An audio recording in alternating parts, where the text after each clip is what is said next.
اعوذ باللہ السمیع العلیم من الشیطان اللعین الرجیم بسم اللہ الرحمن الرحیم الحمد للہ رب العالمین وصلی یا ربی علی محمد وآلہ الطاہرین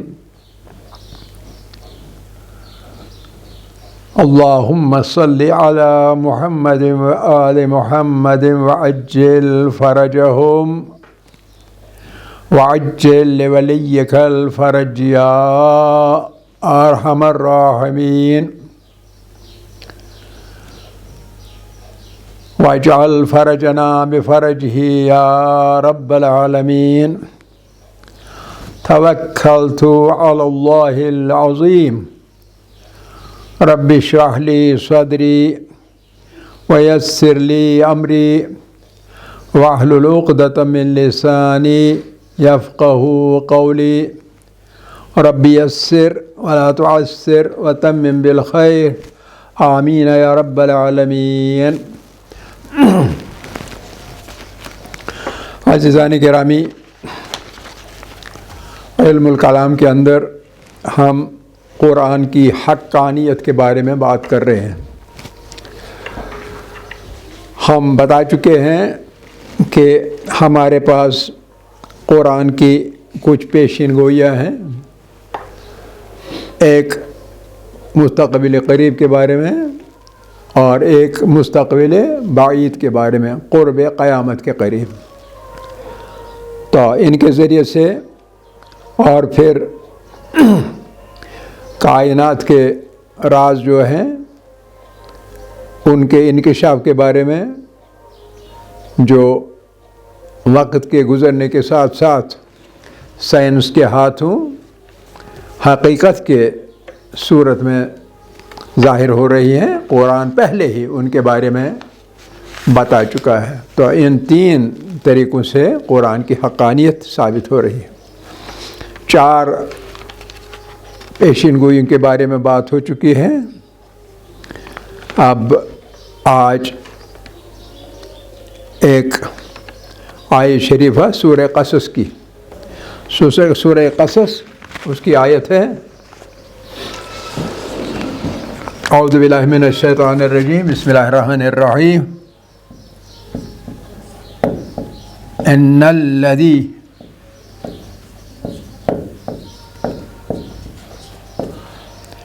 فرض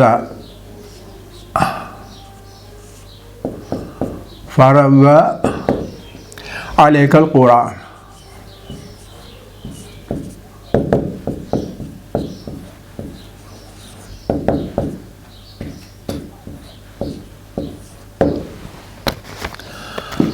لرادک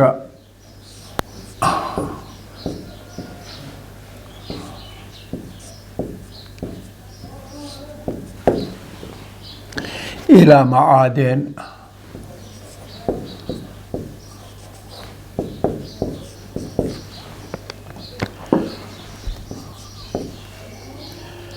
قل ربی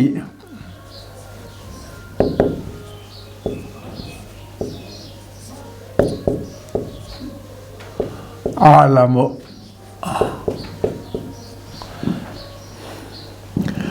من جاء بالہدی ومن هو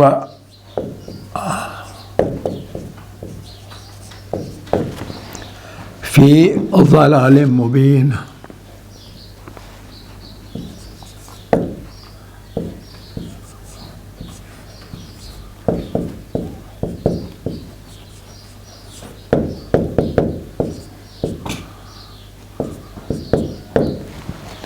سورہ قصص کی 50ویں آیت۔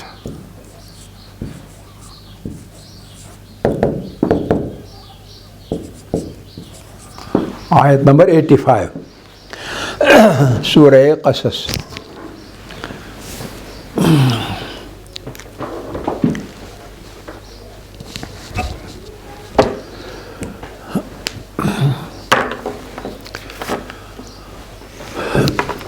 ان الذی فرض علیک القرآن لرادک الی معاد قل ربی عالم من جاء بالہدی ومن هو فی ضلال مبین۔ آپ کو یاد دلا دوں رسول اعظم صلی اللہ علیہ وآلہ وسلم کی ہجرت کا واقعہ، پھر آپ کو یاد ہوگا کہ کس طرح سے اس وقت اپنا وطن چھوٹ جانا ایک فطرت میں ہے کہ انسان کو حزن و ملال میں مبتلا کر دیتا ہے، تو رسول اللہ صلی اللہ علیہ وسلم کے سلسلے میں بھی یہ فطرت کا قانون اپنی اصل میں برقرار رہا۔ ہم تاریخ کے بارے میں بتا چکے ہیں بار بار کہ ہمیشہ وہ اپنے وطن کو یاد کرتے رہے، یعنی مکہ معظمہ کو، اور رنج و غم اندر سے ظاہر ہوا کرتا تھا کہ دل میں رنج و غم لیے ہوئے ہیں۔ اور اگرچہ ابتدا میں اسی کا ایک پہلو یہ ہے کہ اگرچہ ابتدا میں مسلمانوں کو نماز پڑھنے کا حکم دیتے وقت مسجد اقصی کی طرف نماز پڑھنے کا حکم دیا گیا تھا، لیکن پھر رسول اللہ کے ایک اسی رنج و غم کو بدلنے کے لیے بھی، اور پھر مسلمانوں کے قبلے کے بارے میں اپنی اصل کے آنے کی وجہ سے کعبہ کی طرف رخ کرنے کا حکم دیا گیا تھا۔ تبدیلی قبلہ، پہلے مسجد الاقصی کی طرف کیا کرتے تھے جو کہ یہودیوں کا قبلہ تھا، اور پھر انہیں حکم دیا گیا کہ خانہ کعبہ کی طرف نماز پڑھا کریں۔ فَوَلِّ وَجْهَكَ لِشَطْرِ الْمَسْجِدِ الْحَرَامِ۔ تو ایک یہی تو ہونا تھا، یعنی منطقی اعتبار سے تو یہی ہونا تھا کہ مسلمانوں کو اپنے ہی قبلے کی طرف رخ کر کے نماز پڑھنا چاہیے تھا، ایک تو یہ وجہ تھی۔ لیکن جب تبدیلی قبلہ کی بات آ گئی، اس کا حکم آ گیا، تو وحی آ گئی، تو اس آیت میں بھی کہا گیا کہ یا رسول اللہ، ہمیں معلوم ہے کہ آپ کا دل چاہتا ہے کہ نماز خانہ کعبہ کی طرف یعنی مکے کی طرف پڑھی جائے، تو اس لیے اب آج کے بعد آپ نماز پڑھا کریں کس طرف؟ خانہ کعبہ کی طرف۔ اور یہ حکم کب آیا؟ ہجرت کے بعد پہلے ہی سال میں، جبکہ مسجد قباء میں نماز پڑھ رہے تھے رسول اللہ صلی اللہ علیہ وسلم، تو اس وقت یہ حکم آیا تھا۔ ابھی مدینہ وہ نہیں پہنچ گئے تھے، حکم اسی وقت آ گیا تھا، تو لہذا تبدیلی قبلہ کا حکم مسجد قباء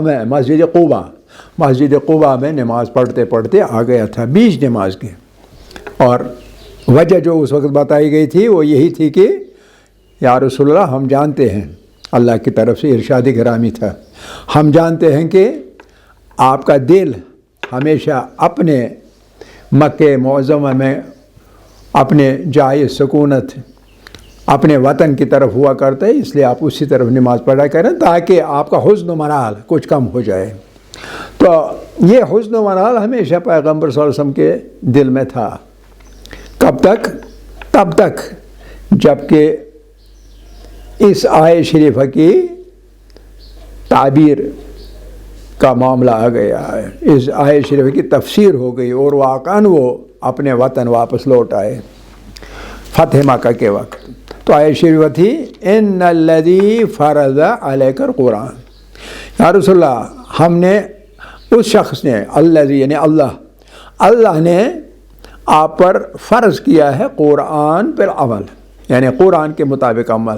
قرآن آپ کو معلوم ہے کہ یہ ہماری زندگی کا آئین ہے، آئین حیات مسلمانوں کا ہے قرآن پر عمل ہے، وہی اسلام ہے۔ تو لہٰذا چونکہ آپ پر یا رسول اللہ قرآن یعنی قرآن پر عمل فرض کیا گیا ہے، تو لہٰذا ہمارے پر بھی لازم آتا ہے کہ لرادک الی معاد، کہ آپ کو واپس لوٹا دیں گے اپنے منزل کی طرف، معاد۔ اب یہاں لفظ معاد جو ہے یہ کئی صورتوں میں مغالطہ ہوا ہے مفسرین کو، معاد قیامت کے سلسلے میں استعمال کیا جاتا ہے۔ معاد کا لفظ آپ کو معلوم ہے قیامت کے بارے میں استعمال کیا جاتا ہے۔ معاد جب اپنے اصلی مقام پر انسان لوٹ جائیں گے، یعنی اس دنیا سے پھر انہیں واپس حشر میں جمع کیا جائے گا اور قیامت آ جائے گی، تو اس لیے انہوں نے سمجھا شاید معاد کا معنی قیامت، لیکن ایسا نہیں ہے۔ ایسا اس وجہ سے نہیں ہے کہ وہ معاد جو ہے وہ عموم ہے، عام لوگوں کے لیے، ہر انسان کے لیے وہ معاد ہے قیامت والا، لیکن یہاں لراد کا آپ کو، یعنی صرف یہ خطاب جو ہے یہ صرف پیغمبر صلی اللہ علیہ وسلم کے لیے ہے، اس لیے اس معاد سے قیامت والا معاد یعنی مقصود نہیں ہے۔ تو یہاں مقصود ہے اپنی منزل، یعنی اپنا وطن۔ تو یقیناً ہم آپ کو لام تاکید لراد کا آپ کو لوٹا دیں گے، واپس پہنچا دیں گے، الی معاد اپنی منزل پر، اپنے وطن پر آپ کو واپس لوٹائیں گے۔ ٹھیک ہے، آپ کو ہجرت کرنی پڑے گی اس وجہ سے کہ اسلام کے دشمن ابتدا میں بہت سے تھے، آپ کو کامیابی کا امکان نہیں تھا وہاں، اس لیے آپ کو ہجرت کا حکم دیا گیا، آپ نے ہجرت کر لی۔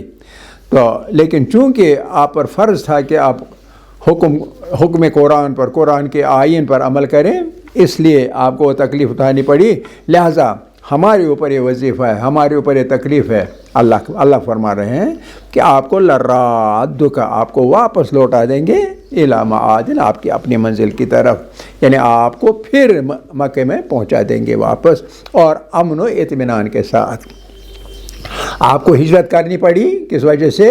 کیونکہ آپ کا وہاں جینا دوبر ہو رہا تھا، مشکل تھا آپ کے لیے۔ جو بھی آپ کے حمایتی تھے، خاص طور پر حضرت ابو طالب علیہ السلام اور حضرت خدیجہ سلام اللہ علیہا، وہ عام الحزن کے سنے میں، عام الحزن کی سال میں ان کا انتقال ہو چکا تھا۔ اب آپ کا حامی وہاں کوئی تھا نہیں، ہر طرف سے آپ کے دشمن پڑے تھے، آپ کی زندگی کو بھی خطرہ تھا، اس لیے آپ کو حکم دیا گیا تھا کہ آپ ہجرت کریں، اور ہمارے ذمہ یہ ہے کہ آپ کو واپس اطمینان و آرام کے ساتھ اپنے جائے منزل پر، اپنے وطن پر واپس لوٹا دیں گے۔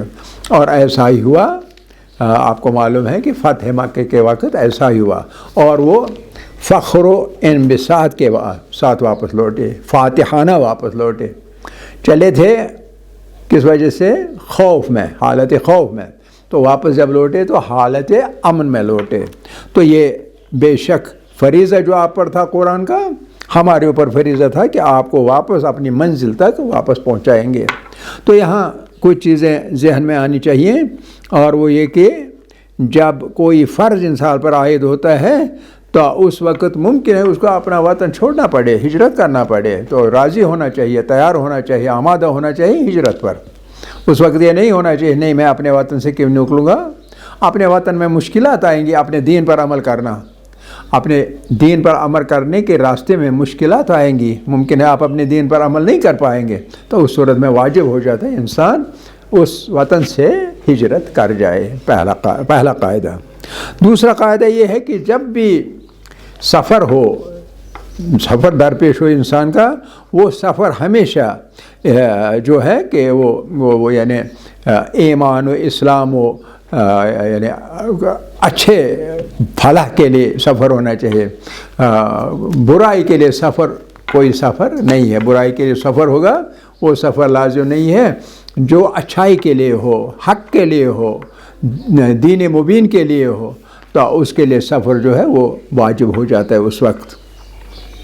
تو ایسی صورت میں کیا ہوگا کہ انسان اس صحیح سفر میں، غلط سفر نہیں، صحیح سفر کے سلسلے میں ہمیشہ اپنے فرض پر قائم رہے، فرض کا دامن نہیں چھوڑنا چاہیے آپ کے ہاتھ سے، یہ قاعدہ ہونا چاہیے۔ اور دوسری بات یہ کہ جب ایسا ہو تب اللہ کا رحم و کرم جو ہے وہ سلسلہ بھی قائم رہتا ہے۔ یہ اس کے بارے میں، آیت شریف کے بارے میں، اور یہ پیشن گوئی بھی ہو بہو پوری ہو گئی، اس کی تفسیر، اور یہ بھی ایک دلیل ہے، ایک آرگومنٹ ہے اس چیز کے بارے میں کہ قرآن جو ہے وہ کتاب حق ہے، حقانیت کی کتاب ہے یہ۔ تو یہ تھا پانچویں پیشن گوئی۔ اس کے بعد ہم چھٹی پیشین گوئی پر آ جاتے ہیں، اور وہ یہ ہے کہ آپ کو یاد دلا دوں کہ پہلی جنگ جو اسلام کی تھی، پہلی جنگ، یہ پانچواں اور پھر چھٹی، وہ ہے جنگ بدر۔ جنگ بدر کہیے یا غزوہ بدر کہیے، غزوہ کیونکہ اس جنگ میں بھی جناب پیغمبر اعظم صلی اللہ علیہ وسلم لشکر کے ساتھ تھے، اس کو غزوہ کہتے ہیں۔ تو اس سلسلے میں دو آیتیں ہمارے پاس ہیں، ایک آیت ہے سورہ قمر کی، اور وہ ہے مختصر سی آیت کا ایک ٹکڑا،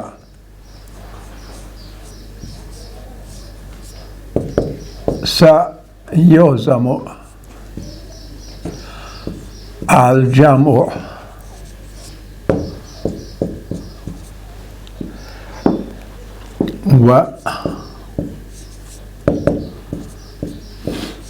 وَيُوَلُّونَ الدُّبُرَ۔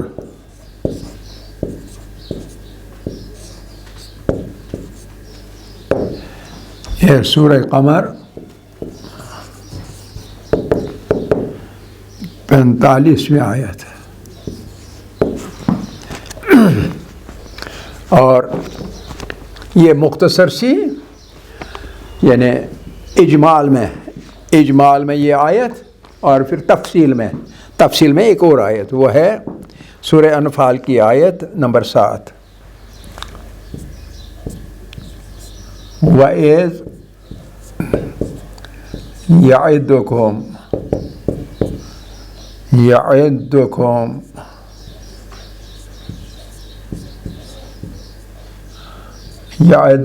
اللَّهُ إِحْدَى الطَّائِفَتَيْنِ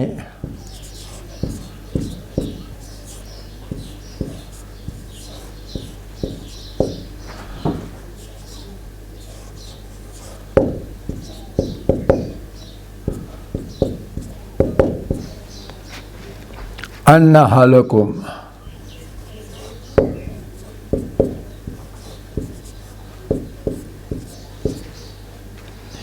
وَتَوَدُّونَ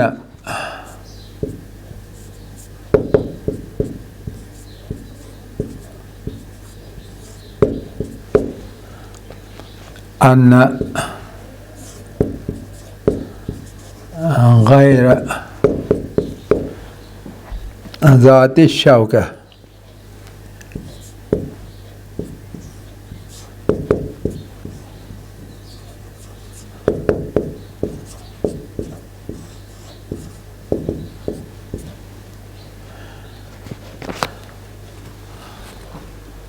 تَكُونُ لَكُمْ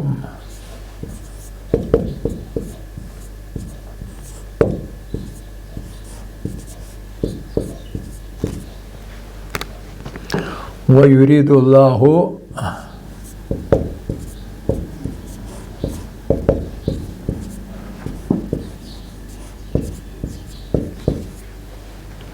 أَن يُحِقَّ الْحَقَّ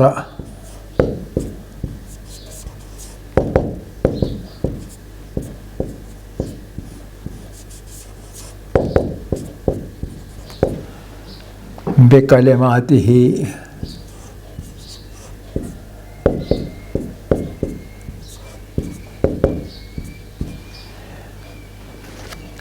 وَيَقْطَعَ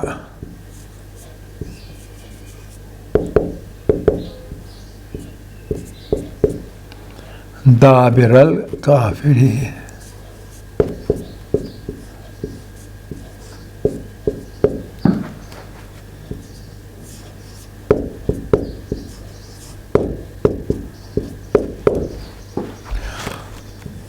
سورہ الانفال کی 7ویں آیت۔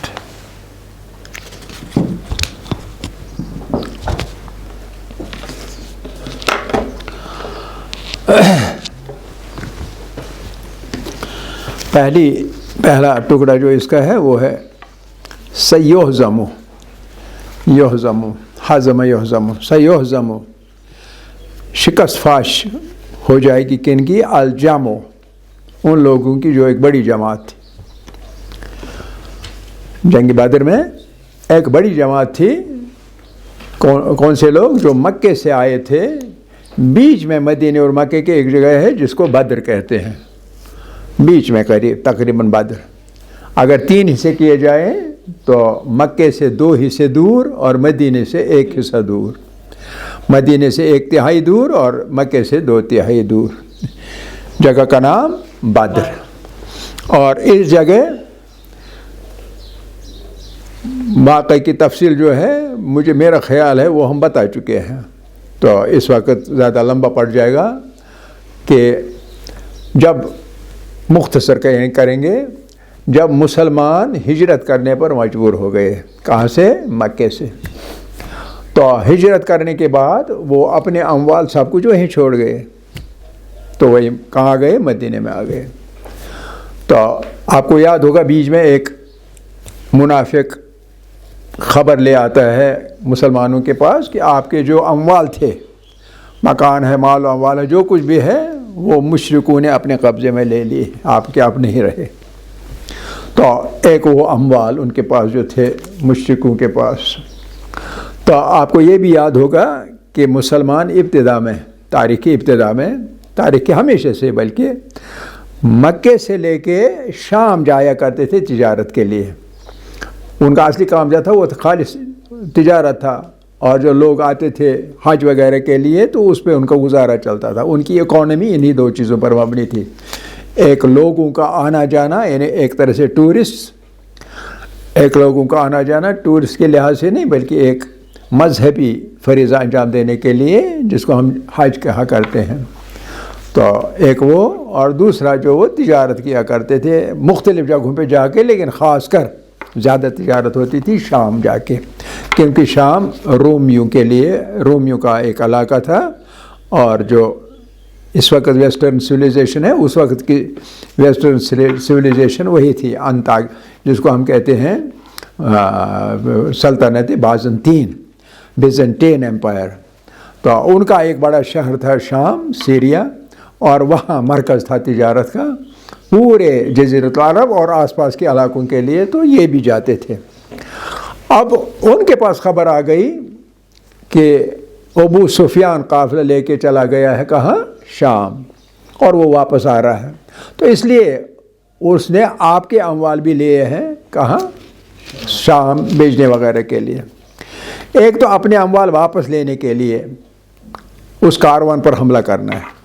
دوسرا یہ کہ اپنے لیے جو حفاظت کا، حفاظت خود اختیاری جس کو کہتے ہیں سیلف ڈیفنس کے طور پر دشمن پر ہمیشہ یہ ہونا چاہیے ایک طرح کا دباؤ، ذہنی طور پر سائیکولوجیکل ایک پریشر ہونا چاہیے کہ میں حملہ نہیں کر سکتا ہوں اپنے دشمن پر، لہذا اپنے حفاظت کے لیے ہمیشہ دشمن پر ایک طرح سے رکھا جاتا ہے ایک سائیکولوجیکل ایک دباؤ. ایک تو اس لحاظ سے بھی مسلمانوں کو نکلنا تھا کہاں سے؟ مدینے سے، اس قافلے پر حملہ کرنے کے لیے. اب ظاہر سی بات ہے جو قافلے پر حملے کرنے کے لیے جائیں گے تو وہ زیادہ تر مسلح نہیں ہوں گے. نمبر 1 اس وجہ سے. نمبر 2 اس وجہ سے کہ ابھی تو پہلا ہی سال تھا مسلمانوں کا مدینے میں، تو اس کے پاس کوئی خاص اسلحہ نہیں تھا، سلاح نہیں تھا، اسلحہ. تو شمشیری بھی بہت کم تھی، باقی سامان بھی بہت کم تھا. جو کمیونیکیشن کا مینز ہوتا ہے، جیسے گھوڑے ہوتے ہیں، اونٹ ہوتے ہیں وغیرہ، وہ بھی بہت کم تھے. 2-4 گھوڑے تھے، اور اونٹوں کی تو بات ہی نہیں تھی. اس طرح سے نہتے، ایک طرح سے نہتے تھے. آپ کو معلوم ہوگا کہ عام طور پر مشہور ہے کہ 313 لوگوں نے، مسلمانوں نے، مجاہدوں نے جنگ بدر لڑی تھی، اور 313 اصل میں نہیں ہے، یہ رجسٹریشن ہوئی تھی 313 کی. اصل میں لیکن 8 لوگ یا ممکن ہے 5 ہی کم ہو گئے تھے، وہ نہیں پہنچے تھے وہاں، لہذا 308 یا 305. اگر 5 نہیں پہنچے تھے تو 308 تھے، اگر 8 نہیں پہنچے تھے تو 308 تھے. تو صرف 308 یا 305 لوگ ایک طرف سے مسلمان، اور دوسری طرف سے جو قافلہ تھا وہ بھی چھوٹا تھا. کون تھا؟ ابو سفیان تھا، اور ابو سفیان کے پاس 2-4 لوگ ہوں گے، زیادہ لوگ وہ بھی نہیں تھے. تو لیکن جب مدینے سے مسلمان نکلے بدر کی طرف تو منافقین ہمیشہ ہوا کرتے ہیں، تو منافقین نے مخبری کر دی، تو ابو سفیان کو پتہ لگ گیا کہ میرے کمین میں بیٹھے ہوئے بدر میں ہوں گے مسلمان، اس لیے اس نے راستہ بدل دیا۔ اس نے راستہ بدل کے جو ریڈ سی ہے، ریڈ سی کی طرف ڈٹور لے کے راستہ بدل کے وہ پہنچا کہاں؟ مکہ۔ وہ مسلمانوں کے ہاتھ نہیں لگا، اور مکہ میں جب پہنچا تو وہاں وہ بہت تیش میں آ گئے مکے کے لوگ۔ انہوں نے کہا اچھا، ایک تو یہ ہمارے ہاتھوں سے نکل گئے چند ایک لوگ، اور اب یہی ہم پر حملہ کریں گے۔ تو وہاں ایک دم سے زبردست طبل جنگ بج گیا، اور مشرک جو ہے مکے کے لوگ وہ جمع ہونے لگے پورا ساز و سامان لے کے مسلح طور پر۔ تو قریب 1000 لوگ جمع ہو گئے، گھوڑے بھی بے شمار تھے، باقی سلاح و سامان بھی کافی تھا۔ ایک طرف سے 300 اور کچھ، دوسری طرف سے 1000 کے قریب۔ تو تگنا، ایک طرف سے تگنا تھا جمع غفیر، اور ایک طرف سے 1/3۔ اسی لیے اس آیت شریف میں کہا گیا ہے سیہزم الجمع، جو بڑی جماعت ہے سیہزم، ان قریب وہ شکست کھائے گی۔ سیہزم، وہ ان قریب شکست کھائے تھی، جو بہت بڑی جماعت ہے۔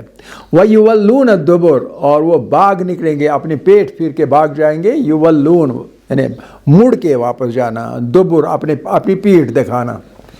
کہا ہم جنگ کے لیے آئے ہیں، آپ کا منہ اپنے دشمن کی طرف ہے، اور کہاں آپ بھاگ کے چلے جائیں گے، آپ پیٹھ اس کی دبر یعنی پیٹھ، وہ پیٹھ دکھا کر بھاگ جائیں گے۔